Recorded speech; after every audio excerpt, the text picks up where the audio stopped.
My name is Elisa Udaskin, and I am a career specialist in career services at JVS, Jewish Vocational Service. We're located in East Orange and Montclair. So a little bit about JVS, as I always start with. JVS was founded in 1939, and our motto at JVS is about helping people help themselves, which means we help people get jobs and get back on their feet. Our JobSeekers programs, which is what this webinar is part of, are fully funded by Jewish Federation of Greater Metro West and by Project M, and we thank them both so much for their support. This morning, I am so excited to welcome our guest speakers, Malka Bendor and Elizabeth Enck. We're in for such a treat today, guys. A little bit about each of them. Malka Bendor is a workshop facilitator and career consultant at Jewish Family Services in Columbus, Ohio. Malka brings over 10 years of experience enabling job seekers to achieve economic self-sufficiency by providing job search strategy tools and infusing positive energy to their job search. And Elizabeth Enck is the manager of training and development at Jewish Family Services in Columbus, Ohio, also where she oversees workforce training programs. In addition, she develops virtual training and services and oversees the digital equity and inclusion efforts. In today's webinar, Malka and Elizabeth will discuss how to structure your 1-minute me for the various encounters that you have. Welcome, Malka and Elizabeth. Over to you guys. Thank you so much. Thank you so much, Alyssa. We're really excited to be here today. And I think that what's really, really great is that we're experiencing together and now meeting a bunch of people that we really don't know. So this is really a great opportunity, and we're so glad that we can share our thoughts on the topic of the 1-minute me today. Go ahead, Elizabeth. Yes, we're great to see all of you today. And as we go in, if you have questions, put them in the chat. And as we go through, we'll probably ask for some questions as well. So excited to jump in and get started.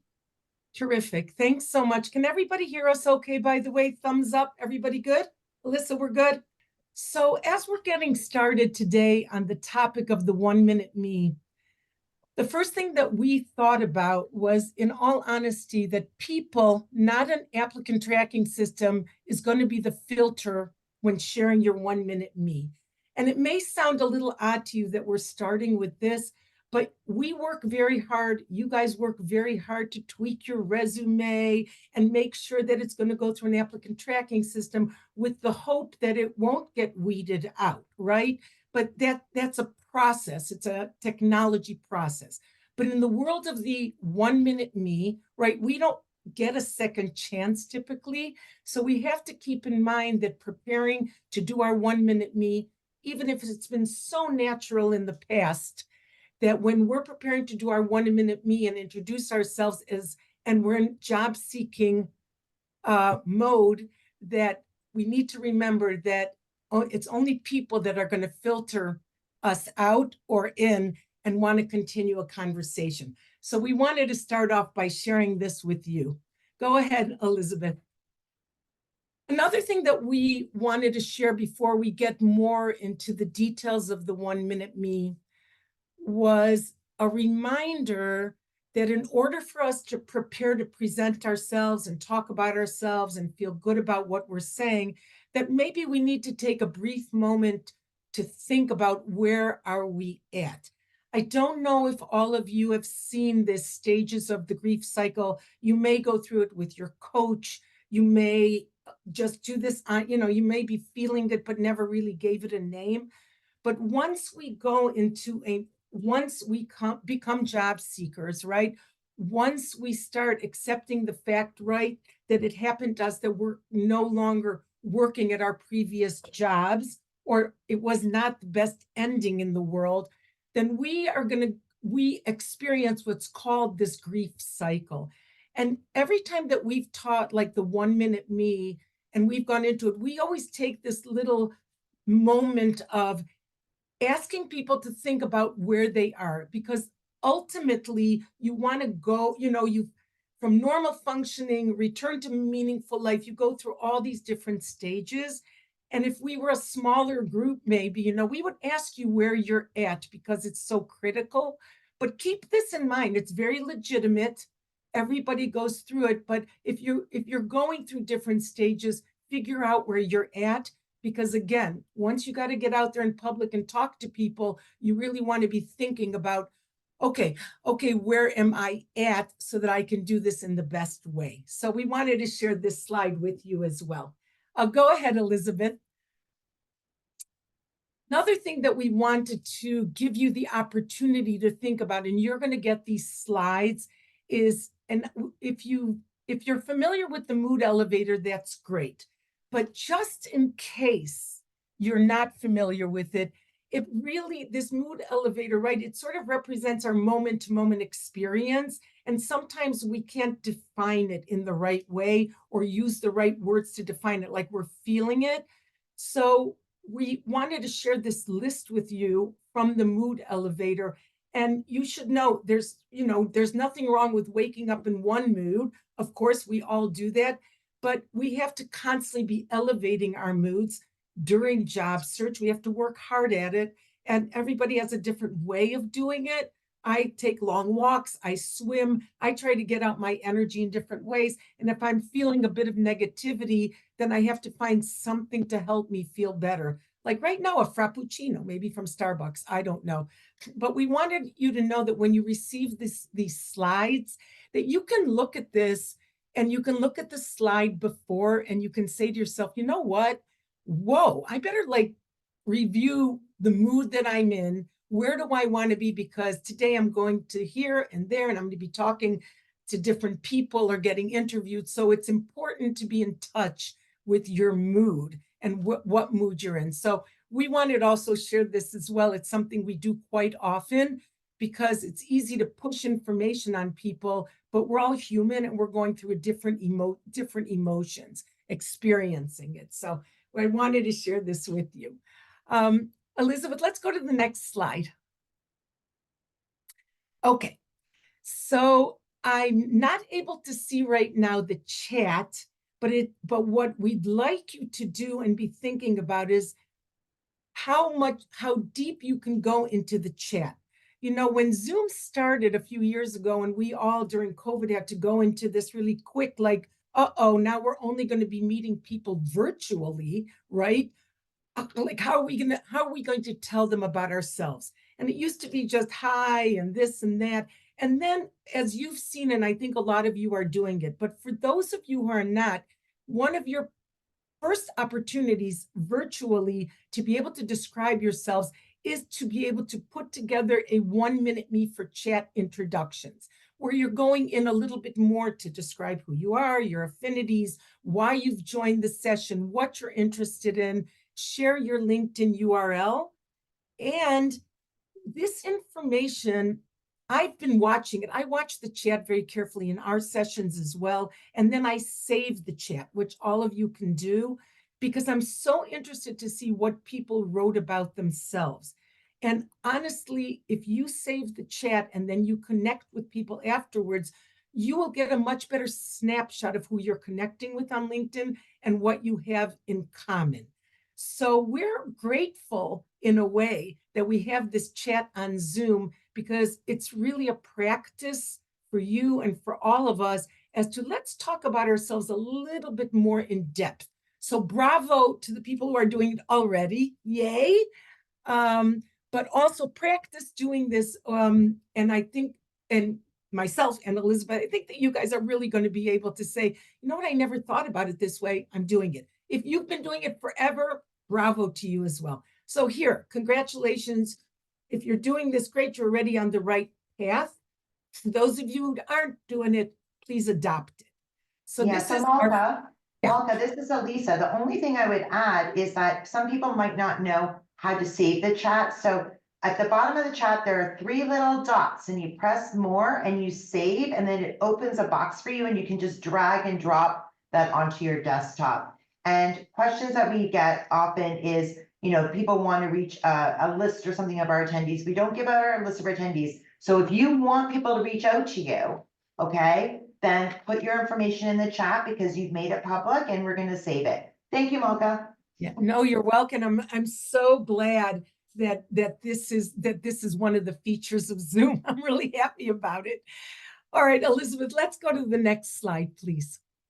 Okay, so we're going to get into much more of a detailed description of putting together your 1 minute me. And again, we're going to provide examples. But recently, what we've been doing is we've been asking everybody to look at this, layout and actually fill in the information for yourself, right? Because of course, hi, my name is of course something that you're always going to say, but what tone of voice are you going to use? You need to practice that tone of voice. So whoever you're going to meet, you're always going to say, nice to meet you. I deeply appreciate this opportunity. If it's for a role in a company, again, we want people to be thinking about how they sound, and always remember to be kind at the beginning. For the rest of the information on here, which we really hope each and every one of you is going to fill out and put it into a cheat sheet for yourself, is we wanted to make sure that as you're planning, right, and as you are thinking about who are you going to be going out and meeting in all different kinds of situations, what do you know about yourself, right? It can get a little bit panicky because, you want a job so badly, you might forget this. So you need to think about, most recently I held the position of, what did I enjoy the most about my recent position? What are my greatest strengths? I did not add in here weaknesses. That's a different session. But what are my strengths? Because what do you know about yourself? I earned a reputation for being a subject matter in. A lot of people have answered this question and they're like, whoa, I did not even consider or think about what is a SME? What is it? Am I a subject matter expert? I am. So think about that as well. And then a very important thing that you have to always keep in mind, which is a great ending for anything, is I was able to help my previous company grow in many ways. And here's an example, because examples make sense, right? Metrics make sense. And if you just take this slide and you fill it out and you have it nearby, it will always serve to uplift you and remind you of the positive things from your previous job. Even if you didn't love it, even if it didn't end the way you wanted it, you still made a difference in your last role. And don't poo-poo that. You have to remember to be able to put it in and think about it more often. So that's why this is a little bit of a warm-up slide here that we have. And we're excited for you to try it out and let us know if it worked for you. So we wanted to share this as well. So we have it for the chat. We've got a little bit of a warm up for you guys.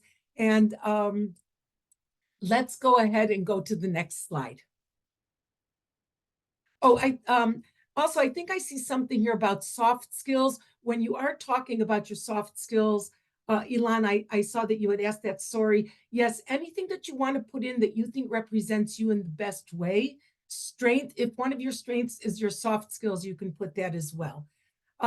So I wanted to turn it over now to my colleague, to Elizabeth Enck, as we go a little bit more into detail. And Elizabeth, let's go.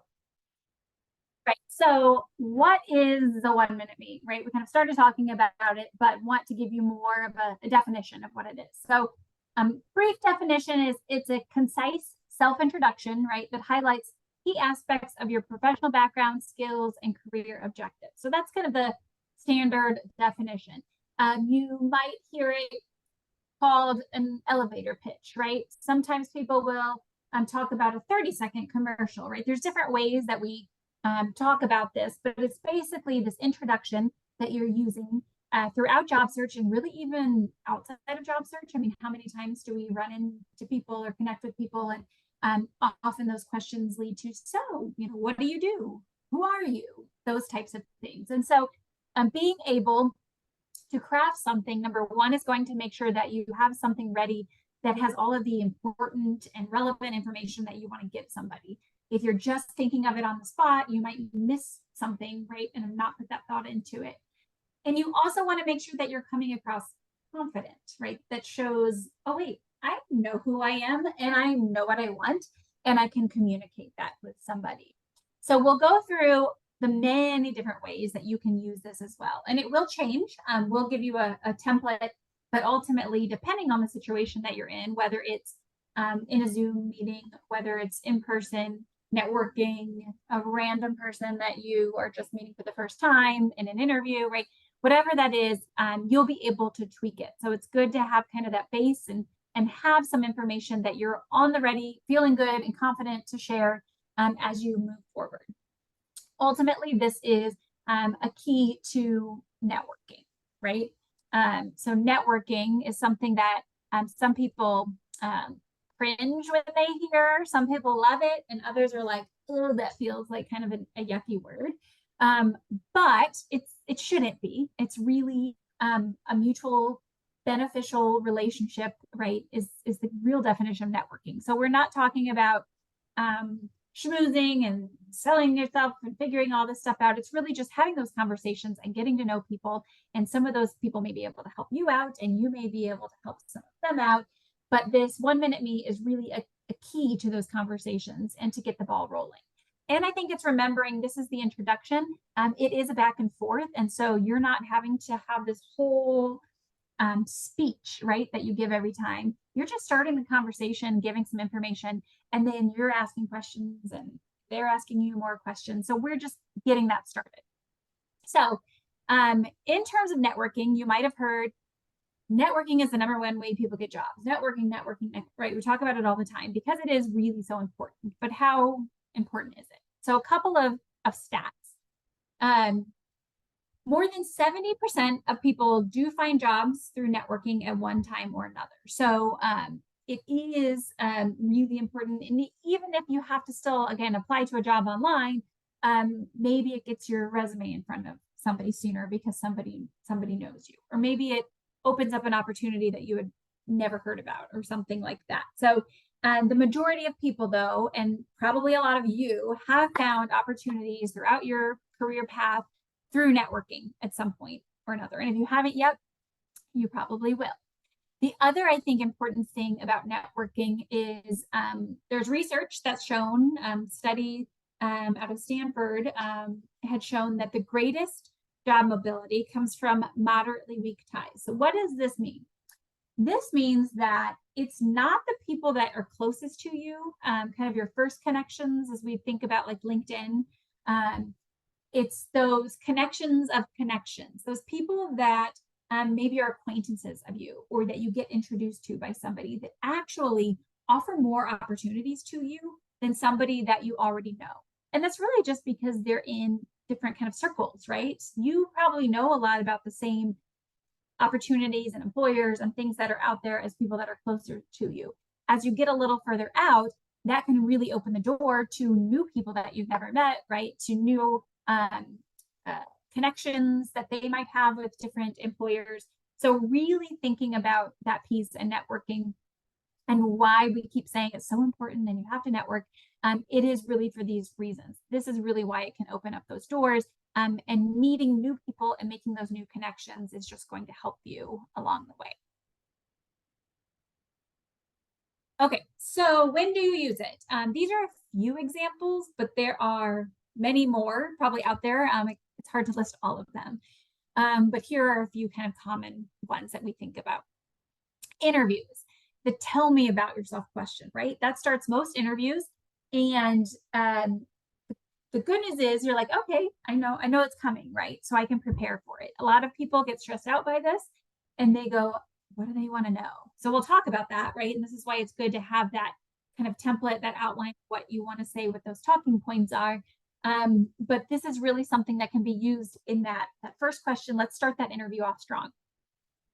Career fairs or other types of hiring events, right? You're walking up to somebody, you're walking up to a table and saying, hi, right? I'm Elizabeth. What do I say after that, right? How does that introduction go? So this gives you something to say for that. Emails, right? So it doesn't just have to be this verbal conversation, but what am I writing in an email, introducing myself to somebody that maybe somebody gave me their name and contact information. I don't know who they are. How do I explain who I am and why I might want to connect?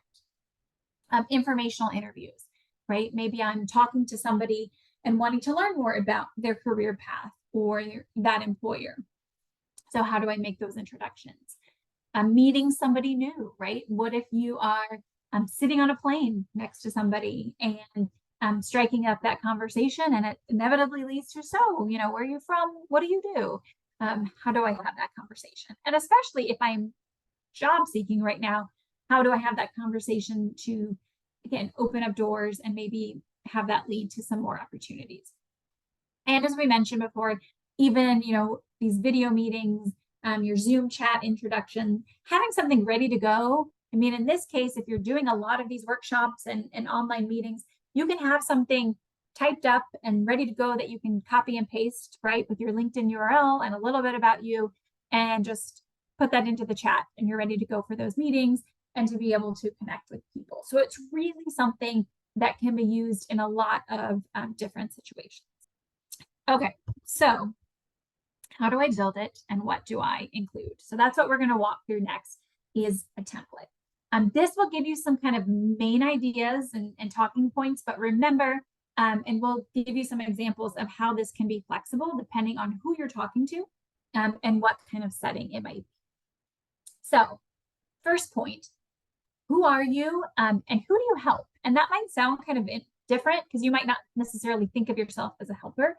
I think if you're in a helping profession, you do, but sometimes you forget that even if you're working in whatever position it might be, you are likely helping the organization, helping the company with, you know, attract new customers, whatever that might be. You're helping to do something great in that job. So starting with something strong that grabs the attention and introduces a problem you solve, right? So this is that helping piece as well. What do you do for people? Why are you needed in those roles and those roles you've had? This can sometimes be a question, an anecdote, a statistic.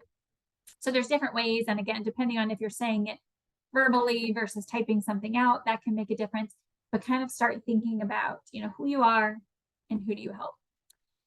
The second part is a little bit of an introduction and background. So introducing yourself and your background. This doesn't mean go to your whole work history and explain everything that you've done. We're really hitting those just key points and what's most relevant. So what are those most relevant skills or experience that showcase your expertise? And especially thinking about what you want to do next, right, as a job seeker. So it's not just saying, this is what I've done, this is who I was, right, focused on that, but what do you want to do now? And being able to have those conversations. And I will say, we won't go into all of that in this presentation, but if you don't know what you want to do next, then I think that's a really great place to start, is figuring some of that out, because it's hard for people to help you if you don't know what you're looking for, right, and what you want. That doesn't mean that you still can't be open for opportunities, but really being able to know then what is the most relevant skill or the experience I should bring up really is tied to what kind of things you're looking for, and so people can best help you. And next is your kind of value proposition, or what makes you unique. So are there key things that you bring about how you solve that problem? What sets you apart from somebody else, right? Is there something that you do differently or that you bring to the table that might be different than somebody else out there? So you know, why you? I know, and you know, think about this probably more in that interview setting too. I mean, sometimes you get asked directly, you know, why should we hire you?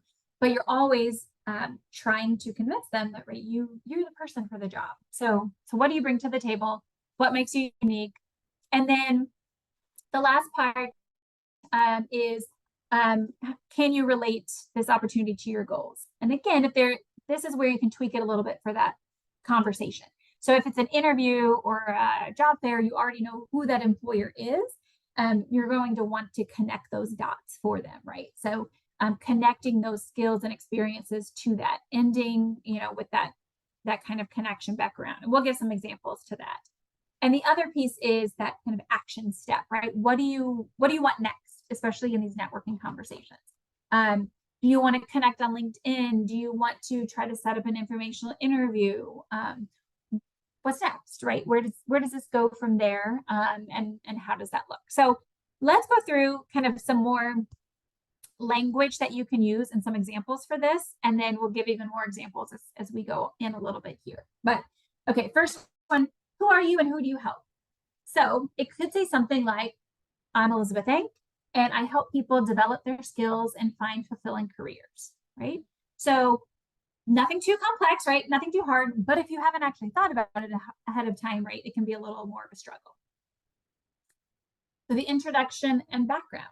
So this might sound something like, I've been in workforce development and training for 15 years. I bridge the gap between job seekers and organizations by creating engaging training programs, often with a strong emphasis on technology. The other point I want to make is I'm going through this and showing you a template. And I do have my notes here because I want to make sure that I'm sharing it, all the points that I want to for this, is that we still don't want you to sound like a robot. So you can create scripts, we can use templates, but the idea is you get more and more comfortable with this, and you're you, right? You sound like you coming across, you're having a conversation. This is why it's important to practice and again, get comfortable with this. We give the same advice for interviewing, is you can have all this, you can write it down, but don't try to memorize it exactly, because we want you to come across like a real human being that's having these conversations that I want to help and I want to work with. So just be mindful of that. So even though we're giving you a template and you can certainly write it out and have it typed out for you, make sure that you don't sound like a computer, just reciting it back. You don't want to sound like AI wrote it, right? You Right, don't want to sound exactly. like you got help from Chat GPT and it wrote it for you. Yes. Okay. So third one, what is unique? So what's unique about what I do is integrating technology into education and career development. In today's world, technology plays a huge part in the role of the skills gap. And I believe that innovative tools and platforms can really bridge that gap and make learning more engaging and accessible. All right, and the last one, I'm particularly interested in connecting with people who share a passion for innovative learning solutions.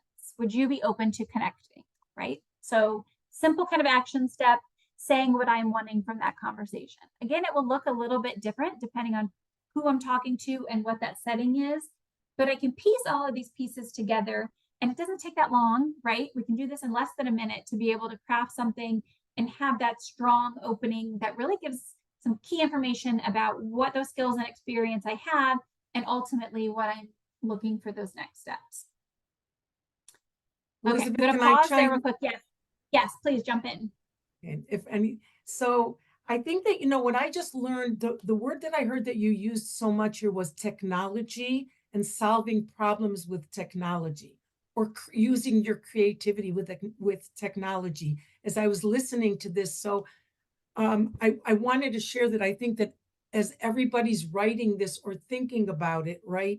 Think about what term do you want to resonate, right, Elizabeth, to resonate with the people that you're talking to. Again, if it's for a job interview, it's one thing. If you're just schmoozing with somebody or just talking to somebody, but you know a little bit about their background, what's going to resonate with them so that they want to say, hey, let me introduce you to this person or this person or this person. And another thing I wanted to share was, as you go, if you can go back to the other slide for a moment, Elizabeth, the previous one, that would be great. The one right before this one. Let's see, hold on 1 minute here. Okay. It's really interesting that also we talk a lot about problems that that people solve. And remember, as we're applying for jobs, as we're reaching out for jobs, the ultimate goal, and most of you know this, because probably a lot of you in this room have hired people as well, is that what people want to hire people that are going to help them solve a problem. Otherwise, they wouldn't be posting a job. And so as a result of it, if you think that way a little bit, if you step into the business shoes and you say to yourself, when I talk about myself, my value proposition, and that's another good subject to discuss, right, is that you always want to keep in mind, and again, do your homework. Like, what problems have I solved? And if it wasn't necessarily at work because you were in a position where somebody above you was solving problems, you were just helping. Maybe you solved problems in a volunteer opportunity. So just keep in mind that you're like, it's almost like auditioning to be in a movie, right? You have to understand what the needs are, and you want to make sure that you're sharing the right information that will resonate with the person listening to it. And thirdly of all, I just wanted to share really quick. I'm assuming, and I guess that not everybody in the room is an extrovert. Some people may be introverts, some people may be ambiverts. And I think that we all have to keep in mind that we're not like tomorrow morning, we don't pop up and become more extroverted if we're more introverted. And for some of us, it might be a little bit harder to do this than other people, but that's okay as well, because practice makes perfect. And that's why we so want you to be able to go through this, think it out, and ask questions to people who are guiding you, your coaches, so that you can fill in the missing information. Thanks, Elizabeth. I just wanted to share that real quick. Yep, that's great. All right, I'm going to get to the next slide and pass it back to you. Okay. Okie dokie. Elizabeth, can you put on all of them for a moment? Well, oh, that would be great. Okay. Sure. Okay. So what we wanted to share next here is really, we think is a lot of a potential typical situation that you can find yourself in, right? And in honor of Alyssa, because she's probably the only Canadian on the call, and we know the Canadians love the Maple Leafs and they love hockey, we thought to ourselves, well, envision yourself wherever you live, at a park or at a game or just a concert. And, you think to yourself, I don't want to be thinking about that I'm not employed right now, but I might end up meeting somebody, so I'm not really sure. So you may be thinking, somebody turns to you and say, hey, hi, oh, what's your name? Oh, I'm Malka. And you're saying, and then you want to strike up a conversation and you're like, oh, in my head, I'm saying, I lost my job and I don't want to really discuss anything. If they say, how are you? So what do you do? But you can say to them, to that person you just met, you can say to them, hey, I'm transitioning, open to bringing my skills to an organization. What do you do? So you're moving it back to that other person. Let them start talking about what they do, and then let it continue this discussion or this conversation where you guys might end up saying, hey, you know what? We should talk further along. But you might have that thought in your head, I lost my job. I don't want to talk about it, but it still may pay off. You also could be thinking to yourself, I'm actively looking for a job in my field. Do you know anyone? So you can say, right, I've been a certified program manager for 10 plus years, both in profit and nonprofit, and currently open to, hold on, I've got to see what it says at the bottom there. Sorry, it got cut off on my screen. I'm open to new opportunities. What do you do? So again, if you're meeting up with somebody or you just happen to be sitting on a bench at a park, right? And somebody turns to you and says, oh, nice park, glad that you're here. So like, tell me about yourself, kind of a deal. And you're thinking, well, like I said, I'm actively looking for a job. What I'd really like is to meet some other people in my field or be able to network. So that's another way that you can share what you do. You've put an emphasis on what your skills are, and that person might say, you know what? But I think I know somebody who can help you, or let's connect. You also might be at a park with doggies, and we'll talk about that later. I hope a lot of you have. If you've got doggies, this is the perfect weather to be out. And you happen to bump into somebody that says, oh, well, hi, oh, you're here. And so like, what do you do? And you're thinking, I need a job, but honestly, I have no idea what my next career move is going to be. And then the way you can respond to that is saying, I love media and working with people, and I'm looking for something that will help me to do both of those things, right? What do you do? So our goal in sharing this with you is, if you answer right with a question, what do? You sort of move it back. You've given your little spiel, whether it's 15 seconds, 20 seconds, 60 seconds, right? But you want to end it with, what do you do? because again, it might end up that this person is absolutely the best person for you, and you strike up a friendship or a relationship where somebody wants to help you out.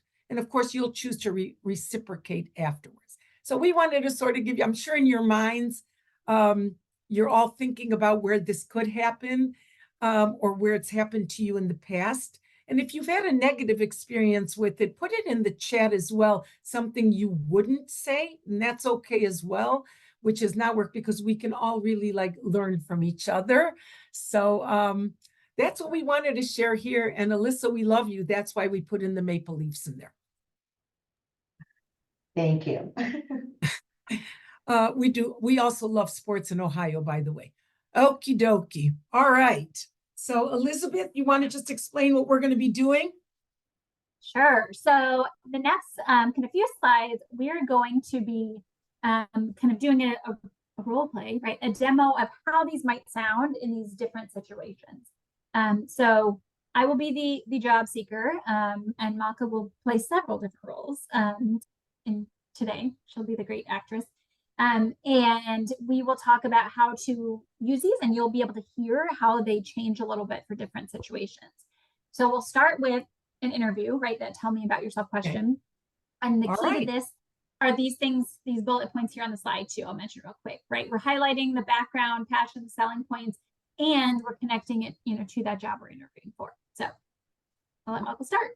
And then afterwards, Elizabeth, you'll share more about the theory of the past, present, future as well. Yes. And again, so this is just one example. And I know when we have a discussion later on, there's questions in the chat, we'll be able to address other ones as well. So hi, Elizabeth. How are you? Great. How are you? Good, good. Nice to meet you. And thanks for applying for the training and development position at our nonprofit. We recently received approved funding for this role and hope to see a positive ROI. Let's start with your telling me about yourself. Great. Well, I'm excited to be here to talk with you. I've spent most of my career in the world of workforce development, focusing on training, instructional design, and management. What truly drives me is helping people to grow and develop, both job seekers and organizations as a whole. I find it incredibly rewarding to witness someone discover a new skill or land their dream job. What I think sets me apart is my passion for integrating technology into education and career development. In today's world, technology really does play a huge role in the skills gap, and I really think that innovative tools and platforms can bridge that gap. In my previous role, I worked on developing trainings for a new learning management system for clients and staff to use. I'm always looking for new ways to leverage technology to make learning more engaging and accessible. This position seems like a really great fit and would allow me to bring my experience and skills in e-learning to help grow your new department. Thank you so much. That's really great. We really appreciate it. Elizabeth, just out of curiosity, before we go to the next slide, can you tell me what your peers would say, or the people that you worked with in the past? What did they feel was your greatest strength? I feel one of my greatest strengths is really seeing each person that I work with as an individual and being able to connect with them, with whether that's a certain type of training modality or way of connecting them to information, to be able to really tailor that to what they need and to provide learning for a lot of different audiences. So I really think they would say that I am very strong in being able to connect and work with a lot of different people and diverse populations, and really still being able to connect with them depending on their individual needs. Fantastic. Great interpersonal skill that you just shared with us. And again, that really deeply appreciated. Okay, so Elizabeth, I think we can go to the next slide, or I didn't know if you wanted to share more about your past, present, future way of looking at things. Yeah, so I think one other tip I'll give for the tell me about yourself question in terms of thinking about outlining it too is a past, present, future outline. If you're still feeling like I don't know what to include or where to go with that. And that really is looking at, what have you done in the past? what are you doing now, or what are you looking for? And that future is connecting it to that position now, right? So what am I looking for? What types of opportunities? That kind of also can answer that question of, why did you apply for this position and why are you here today? So it fits in well, I think, with our template, but definitely as you have more time in that tell me about yourself question than you might, right, at a shorter kind of networking conversation, then you're really able to kind of have that structure, and it feels a little less like I have no idea what to say and I'm going all over the place, especially if you're looking for something kind of more chronological. And be respectful always. You guys all know this. We're very certain that everything depends on time, how much time you've gotten to actually interview. If it's 45 minutes, a half hour, I think we all know that we have to think about our answers in a way so that we don't take up too much time on one answer and not on the other. Thank you so much. Malka, Go ahead, Alyssa. Hi, and Elizabeth. So if we just go back to the previous slide, the one thing I would like to reinforce is that when you're asked the question, tell me about yourself in an interview, always have at your forefront, what are you interviewing for? Right. And the thing that goes along with that is that as you're preparing for that question, which will come up in each interview, you're going to maybe change your preparation of tell me about yourself. Right. Because the other thing is, and this is what I see with a lot of clients, is a lot of us have changed careers. We're not just there's not just one aspect to us, but in this short time frame of answering that question, you are more than just 90 seconds. We all know that, but you really want to tailor it to exactly what Elizabeth and Malka said, what that person wants to hear. And what they want to hear is how you're going to help them grow their business, support their clients, help their organization. And so it's not one and done, guys. Okay. It's not one and done. For each time you're preparing for an interview, you can leverage some of that stuff in the script you did for a previous one, but you owe it to yourself, if you're investing the time to do the interview, to spend the time to customize it. So I just wanted to reinforce that piece when it comes to the interview type of tell me about yourself. Absolutely. Thank you so much. Our goal is that at the end of an interview, and when you're going back to the interview and you're rehashing it out or rethinking it out, your goal is to say, I nailed it, right? That's the goal. And even if you don't receive the job, which is, in my opinion, always their loss, is that, if you feel you nailed an interview, you nailed that answer, you'll always be able to improve it and tweak it and feel more confident. So bravo to you for getting through it, and practicing makes a big difference. Okay, we're going to go to the next one now. Go ahead, Elizabeth. Okay, a networking event. Go ahead. Yeah, so networking event. So this could look like some type of plan, mixer. It could look like a luncheon. It could look like a number of different things. So what you're tweaking a little bit and changing with this one is going to be that it's a little more concise. So, right, you don't have as much time necessarily to answer the question. You're focusing on the other person. So thinking about asking them questions too, right? You might have a little bit of a stronger kind of hook, right? Or grabbing their attention. And we're taking out those job specific details. So in the interview, you want to make sure to include them, but you want to not necessarily have those if it's more of just a networking event. Okay. Hi, my name is Malka. It's my first time at this networking event. How about you? Your first time as well? Yes. Hi, I'm Elizabeth. This is my first time here too. I read about it in a newsletter and thought I would check it out because I'm looking to make some new connections. Yeah, me too. Yeah, absolutely. I'm glad I'm not alone here. Do you happen to have a business card you can share? I don't have any business cards, but I'm happy to connect with you on LinkedIn if you want to scan my QR code on my phone. Oh, so you don't carry a business card anymore? I don't. I found that this is a really great way to connect with people, and that I'm already have them in my LinkedIn and connected to my account and can do that right away. So it's really cool if you haven't tried it yet.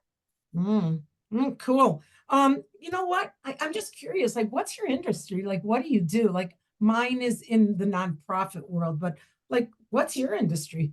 Mhm. Force development. So I really help bridge the gap between job seekers and organizations. I create training programs, often with a strong emphasis on technology.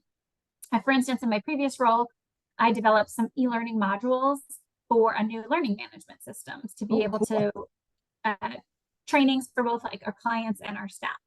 Are you seeing a lot of that in your field? You mentioned you're a nonprofit in terms of, kind of skills gap and trying to connect people in those different ways.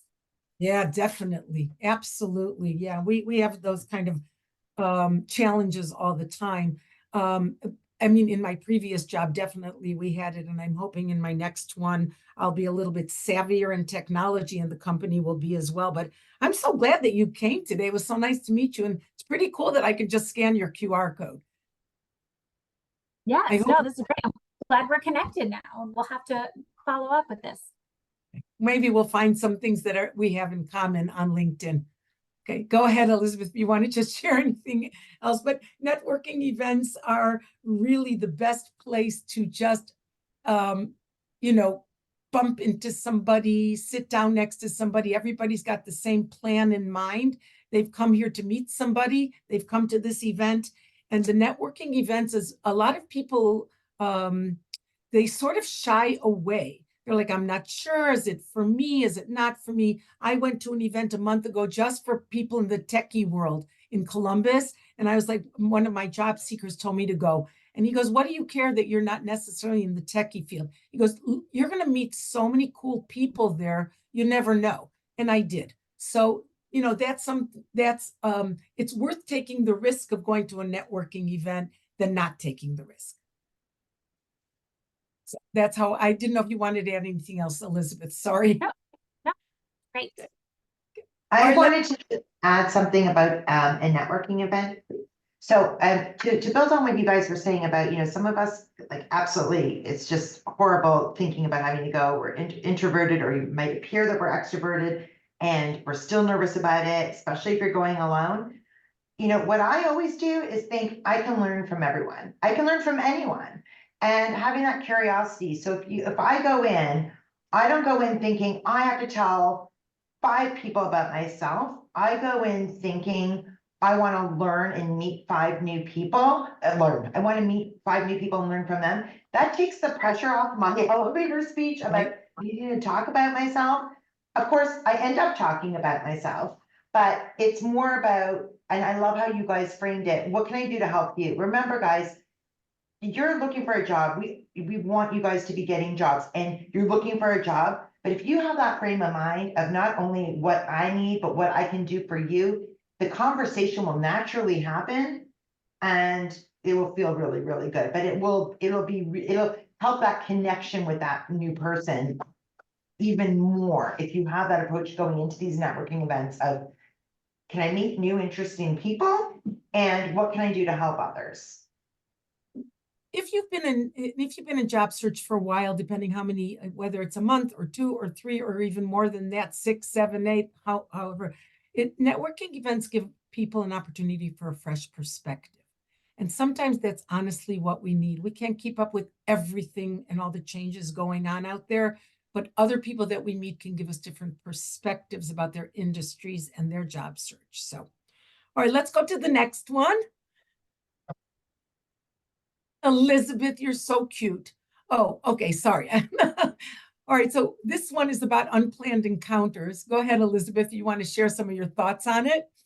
Yeah, so this is those times that you are running into somebody at a sporting event, that you're in an airplane next to somebody, that you're sitting on a park bench, right? All of those kind of scenarios, or you're at a dog park.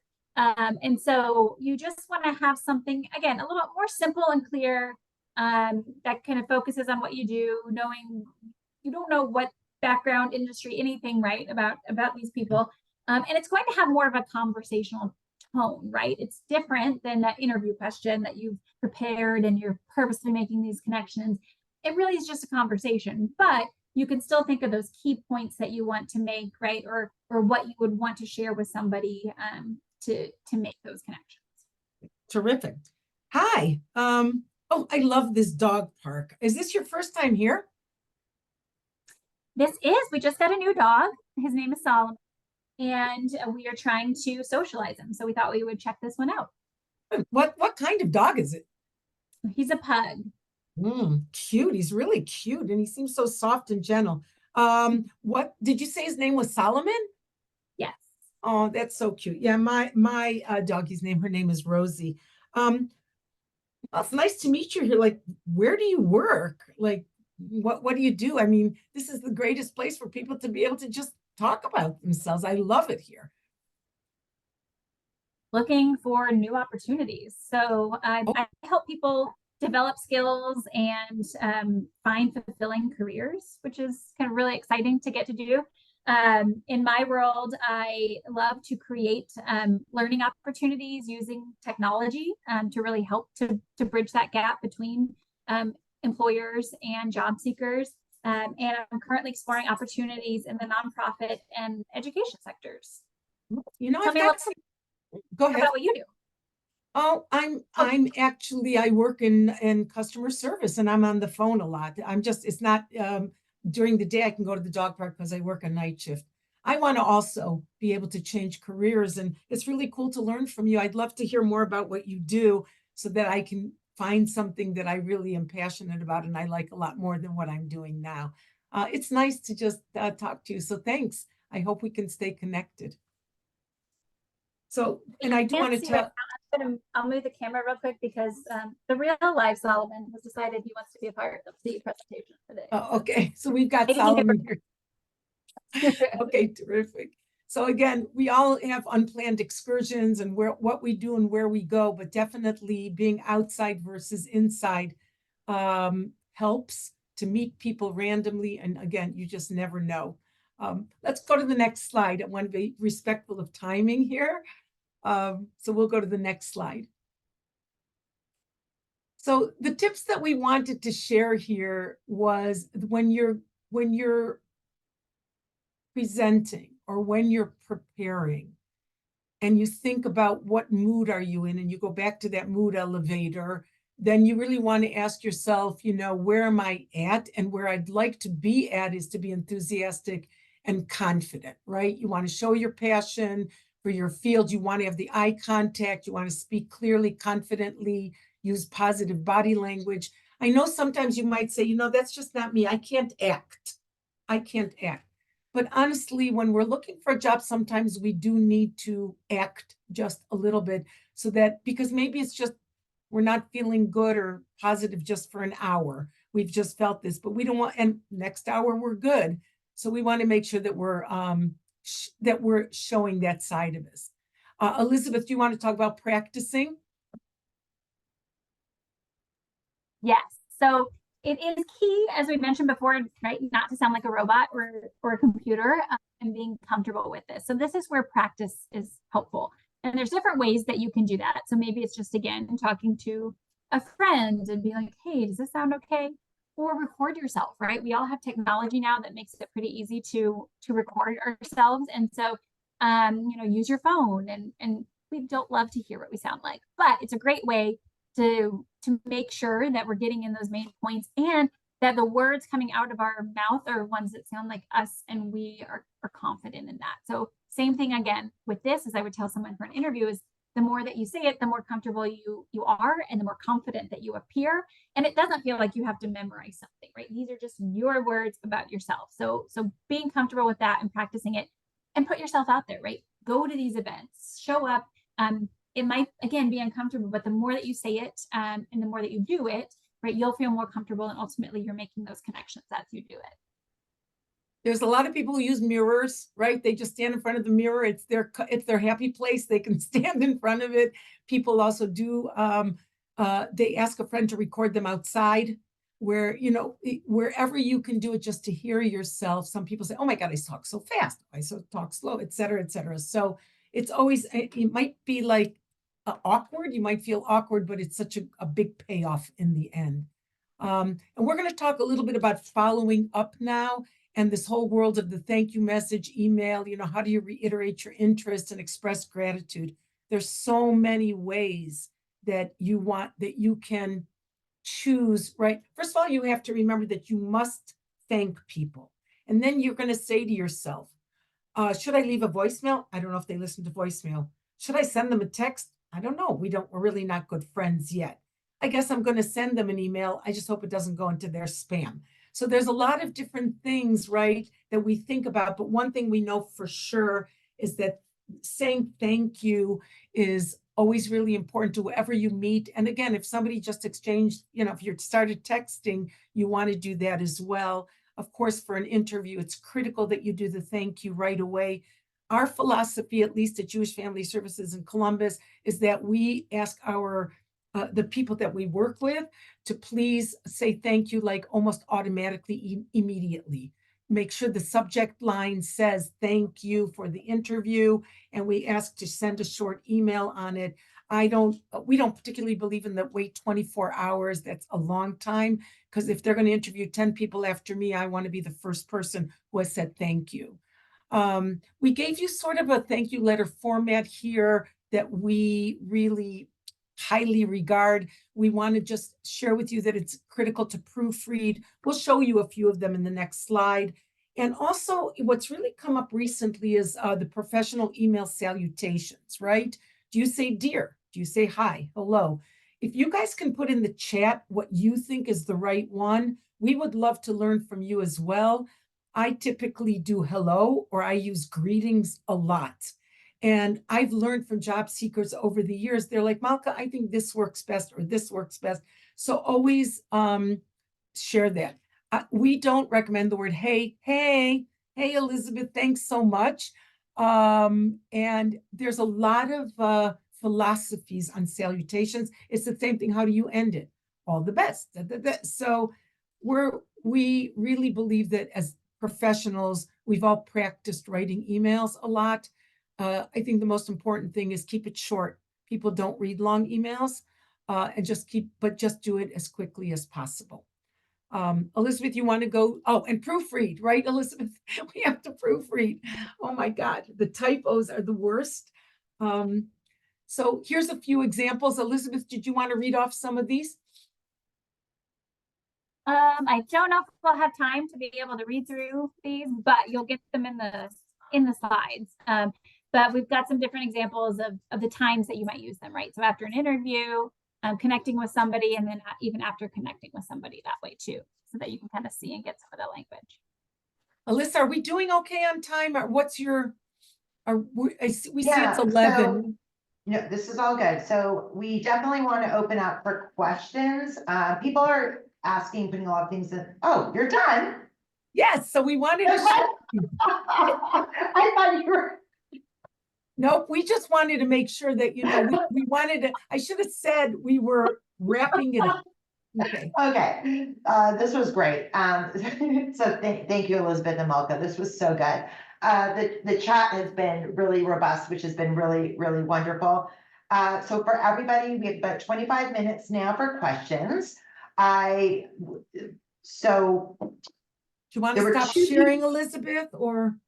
Yeah, you can stop sharing if you'd like. Yeah. Or to answer the question that always comes, yes, the presentation, I will be sending it out. Yes, there will be a recording. No, the recording will not be ready in 2 seconds. The recording will probably be coming out next week, and I will in my email have the link to our YouTube channel. So of course you can see all of that.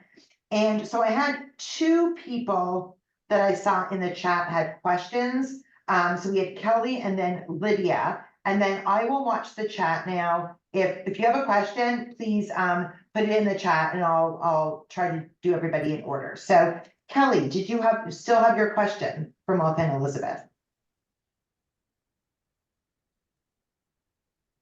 The question was, what do you say when you have been out of the workforce for a while, when you're introducing yourself?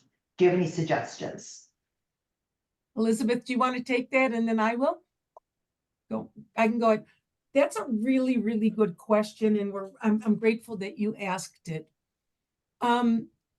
Depending on what scenario it is, right? If it's a chance encounter, or if it's an interview, when people are asking, if you've been out of the job, out of workforce, it's really important for you to reflect upon 2 things, I believe. What have you been doing while you've been out of the workforce? And what skills can you still bring to the table? So it really, really depends on those two things, right? For a lot of people who chose to be caregivers, or a lot of people who chose to homeschool, or a lot of people who who worked for X amount of years in their profession, and then they were planning on moving on, but then they had to take a break.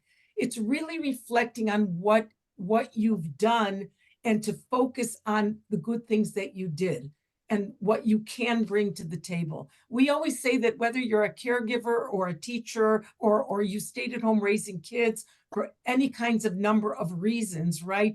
Or you had to leave your job for a certain reason, you decided to take some time off, there's always skills that you can still bring to the table. So I haven't been in the workforce for a while, but what I was doing during that time was I was volunteering, I was teaching, I was very active in my kids' PTO.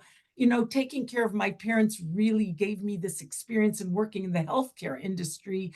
And what I feel I can bring to any company is what is the emotional roller coaster involved in people who are in the caregiving industry or caregiving business. We all do that. Go ahead, Alyssa. So the one other thing is, you know, sometimes for illness, like you've taken, you haven't been there for illness, and so you do not need to tell anybody. You don't have to give anybody any details, but you're sitting there going, well, what do I say? So what would you guys recommend when someone's had to take a leave or hasn't been working due to illness, not the caregiving, but for themselves? What you want is to really do is sort of go back to the script kind of a deal. All right, so I've met up with you. I'll do this really quick, and if anybody else wants to chime in from the group, that would be fantastic as well. But hi, I'm Malka. Nice to meet you. Alyssa, I didn't know you were going to be here at this park. So Hi. Alyssa, hi, nice to meet you. And you're going to ask me, oh, so, you know, tell me about yourself. Who are you? Right? And I'm going to say, yeah, I live in this area.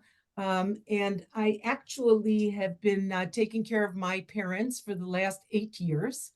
And now now that they're set, I'm actually starting to jump back into being a job seeker. And then Alyssa, you're going to say to me, so like, what do you want to do? Right? In a conversation. So I'm going to answer you and say, you know, what I'd really like to do is I'd like to bring my skills of organizational skills, detail-oriented skills, and I'd really like to bring all the skills that I've gathered and bring them into an executive assistant position. That's what I've been thinking about. And I really think I have a lot to give. Actually, I've been reading job descriptions and I have most of the qualifications. I wasn't doing it in an actual job, but I was doing it on a daily basis. That's sort of the way maybe I would approach it. Yeah, and so another alternative is like if you're in an interview and they see that you haven't worked in 3 years, you can simply say, you know, I took some personal time. I took some personal time. I kept abreast of industry trends, whatever that is. That's similar to what Malka said. Like, you know, if you were ill, you couldn't physically or could do things, but I kept up on and I'm really excited to be re-entering and starting to work again. And then you just move over and they will not ask you details. They shouldn't, whatever. Okay. So the next one, thank you. Wait, another thing always you can add in is you've taken LinkedIn, Coursera. Oh, goody, Cindy's on Coursera courses or anything else. Cindy? I'm gonna refocus just a minute and offer something else. What have you been doing? Because you've been doing something. Even if you were flat on your back, you've been doing something. So instead of focusing on being out of the workforce, you focus on what you've been doing. So refocus that completely. So if you have been reading, taking courses, etc., there's no need to tell someone that you've been out of the workforce. They can see that. If they want to ask about the gap, they can. Most of them won't. Don't open the door. Got it. Yeah. Oh, Cindy, we love you. Another project person. Okay. Okay, so I have, and tell me if because your questions may have already been answered, and that's totally fine. But I have Lydia, then Linda Schwartz, then Robert. Lydia, you were asking about when you talk about what you're passionate about in one of the templates that you guys shared with us, is it personal or business? And I think if I can, Lydia, overall, tell me about yourself. I mean, I go to sometimes like the person, oh, I have, 2 kids, I have the best dog. No, tell us. Okay, right, Elizabeth's like going like this. So personal or business, like how do you sort of manage that? How do you also like take, 30 years of your life and talk about it in 90 seconds? Go for it. Yeah, it takes time and thinking through it to be able to narrow it down. It's not something you're just going to, again, this is why we say to prepare for it too, right? So in the moment, you're not like, right, how do I do that? Yeah. Because you want to think about it and do that. But ultimately, you are sticking to more professional. Now, it's different. Again, if you're meeting someone at the dog park and you're talking about your dog, you're talking about your kids, you're having a conversation, that's fine, right? And then it Like leads to these other interview. things. Let's But if focus on you're- interview. Yeah, but if you're in an interview, you want to stick to more professional. I mean, there can be still like volunteering and things like that, but ultimately things that are important for that job. What does the employer need to know? What kind of things would you want them basing, right, their hiring positions? And so we're leaving out things that could be used against you, right? You don't want to open the door for that either, right? And give them too much personal information. So try to stick to those more kind of professional, and we're leaving out the more personal information about yourself in those answers. One other thing I just want to say is please check the websites. And if it's a company that's very, very, very philanthropic and they're involved in volunteering and philanthropy, if you are a volunteer and you put in a lot of hours to help people, then certainly you can say in your 1 minute me as well that I'm passionate about volunteering and giving back, because that might be something you read about and they'll be impressed by it. Lovely. So Linda Schwartz, then Robert, then Diana, then Michael. Linda, did you still have a question? Yeah, actually, two things. One, was curious. We talk about networking, and I was wondering if you guys have your current position because of networking. And another point about the elevator speech. I was in another group, and someone had an approach that was kind of interesting because when the question's thrown out there, you kind of can, unless you're totally prepared, you kind of can get flustered. And one person suggested saying, "Let me tell you 3 things about myself." And then you kind of have a setup, as to what direction you're going to go in. I always thought that was kind of a good idea. But I was curious if how you guys got your positions, whether the networking was a big factor. Yes. So I've been a little less than 4 years because it was 2020, a fun time to job search. Some of you might have also been job searching in 2020. And so somewhat in terms of I had moved to a new city and was researching who does the kind of work that I do. I had been in higher education before, but helping people find jobs. So it was starting to reach out to people and kind of figure out, and they said, oh, Jewish Family Services does this kind of work. So I sent a kind of a cold email, right, with my resume and sharing a little bit of what I do, and it worked out and was able to make those connections that way. So a little less of a personal connection just because we were all locked in our houses, but I was able to still make that effort and reach out, not necessarily to a job posting, but trying to make those connections that way. I'll share. I'll go real quick here. I was a print broker for 20 years. I was in the business of selling print to companies and working for a female-owned business. And all of a sudden, technology took over that. It was, it was an amazing experience. I was so grateful to be in business, really in sales, I guess. And then I went and knocked on the door at Jewish Family Services, and I said, "Do you have a job for me?" And they were like, "Well, we just got this grant." And I was like, "How long's the grant for?" I said, "I have social work and business background." I said, "How long's the grant for?" 3 years. I said, "Okay, if I'm a good candidate for it, I would be happy to work 3 years for you on a contract. I don't mind."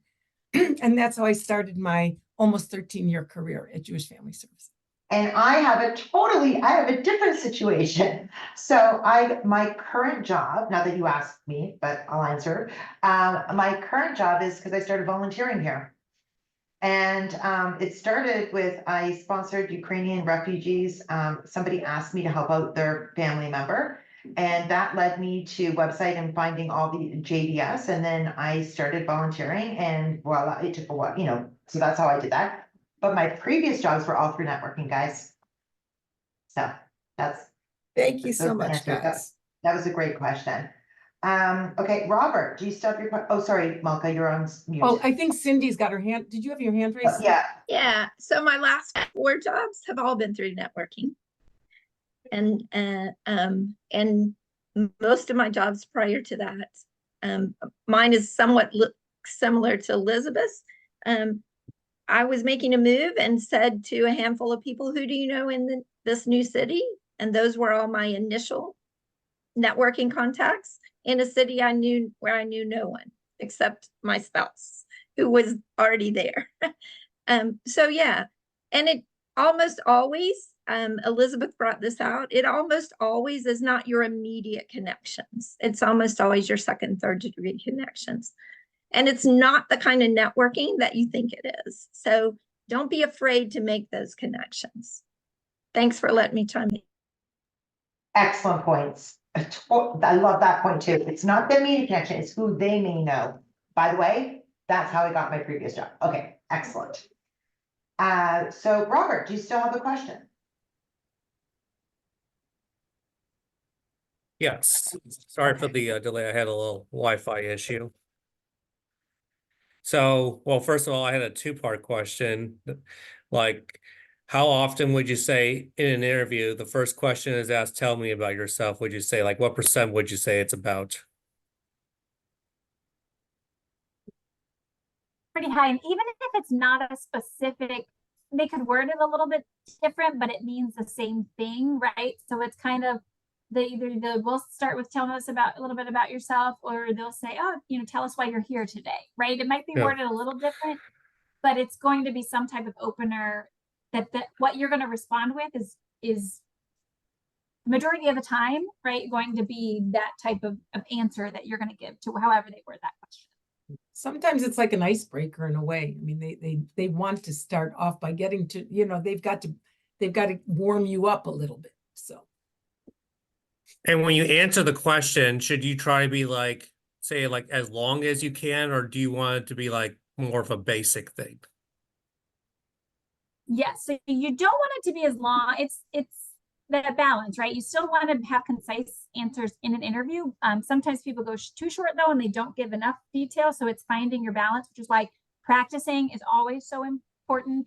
And with somebody to give you feedback, I think is really helpful. I always say the more, like, if you can give examples and things to back up what you're saying, then, and it's longer because of that, then great, right? Because you're putting that information. So you're sharing about your accomplishments or something that backs up what you're saying, then great, right? And you want to give that, but you don't want to necessarily go on and on or just read off what's on your resume in that answer. It's quality over quantity, right? You want to be able to give them those key things and what they're answering. So longer is not always better, but if you can give examples, that always helps your answers too. It's kind of my take on it. Malka? Yep, same thoughts there. Great, thank you.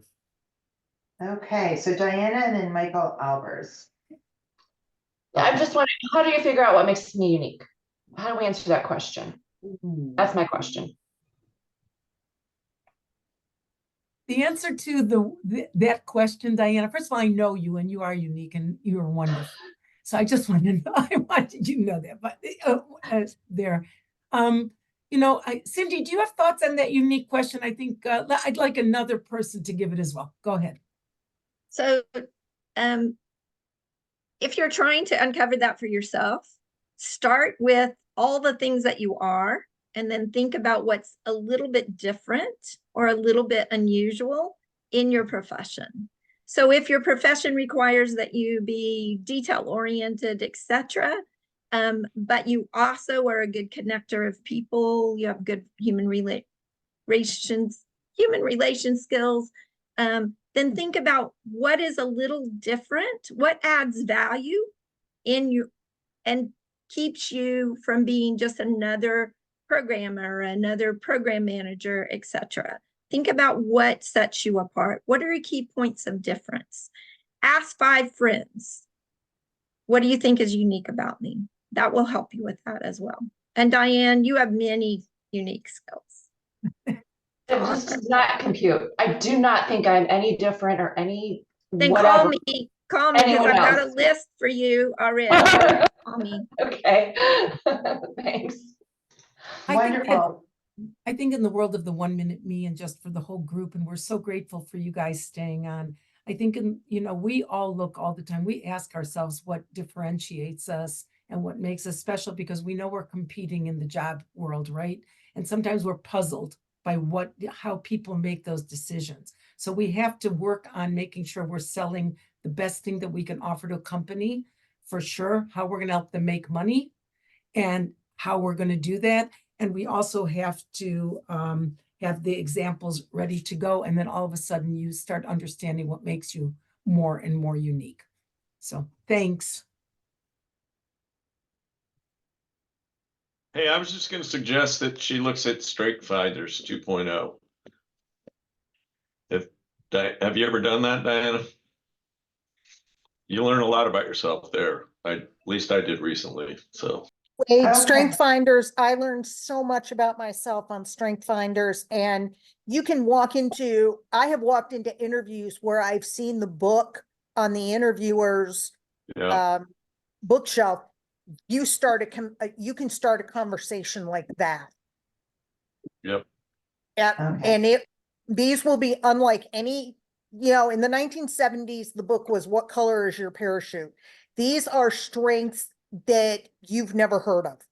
These are not the strengths you've been brought up to believe in. It's well worth the investment. You can probably find it at Target at like 30% off.